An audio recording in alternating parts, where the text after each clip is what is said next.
Know what? Beti bachao, beti padhao. Save the girl child, educate the girl child has completed 10 years this year. What has changed in the decade from 2015 to 2025?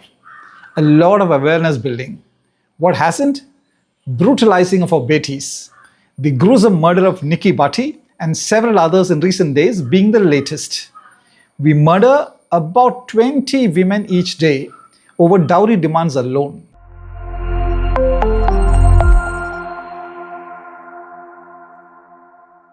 This week, the RSS chief took note of India's falling birth rates and said Indian families must have 3 children each. But who will heed his call? Not India's women if they are brutalized the way they are across all geographies in India.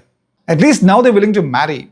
If this sort of domestic abuse persists, India will see a drop in marriages. I guess it's already happening. Forget having 3 children. Take a look, north, south, anywhere. In Noida, India's national capital region, 26-year-old Nikki Bhati is assaulted and set on fire at her husband's home, reportedly in front of a young son.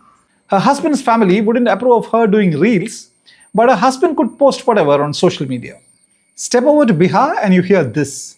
Days after Noida dowry death, Bihar woman murdered by in-laws over gold chain demand. That victim, 20-year-old DC Kumari, was married only a year ago. She was allegedly strangled and then hanged. The next, in Rajasthan, another dowry tragedy. Jodhpur woman set herself and 3-year-old daughter on fire amid harassment by in-laws. The Jodhpur victim was a school teacher. Just what would the young girls in a class infer from the horrific incident of their dear teacher about getting married in India? In the same week in Hyderabad, I don't have the stomach to read this, so I'll just display the headline. She was 21 years old and 5 months pregnant. Another unspeakable one, this one from Madhya Pradesh. What is more depressing is that this is a regular week in India where about 7,000 dowry deaths happen every year, or about 20 each day.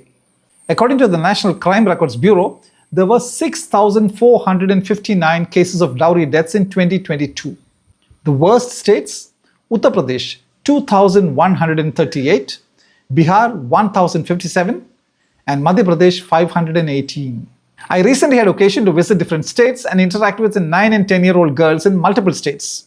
One thing they shared was a surprise. Many of them have no plan to marry. In a single class, as many as 17 girls said they wanted to be police officers. They seem to know just what's happening to girls and women in India. If that is a pointer, we'll see more of fake wedding parties that are just taking off in India. Fake wedding parties are ticketed events where attendees can dress up and dance, enjoy the food, music, and drama of a wedding, and the photo op, minus the bride and groom, the rituals, and nosy relatives. That concept has gained traction in cities like Delhi, Mumbai, and Bengaluru, and drew 350 attendees even in a city like Kochi recently. What do the young like about fake wedding parties? No social obligations, no relatives attending, and more importantly, no dowry murder post the event. Of course, it won't serve the RSS chief's call for more children.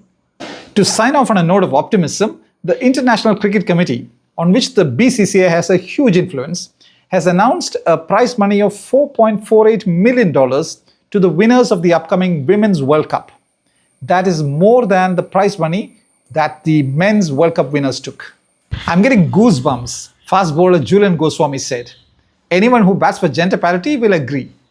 Also this week, Educate Girls, founded in 2007 by Safina Hussain, won the 2025 Ramon Magsaysay Award.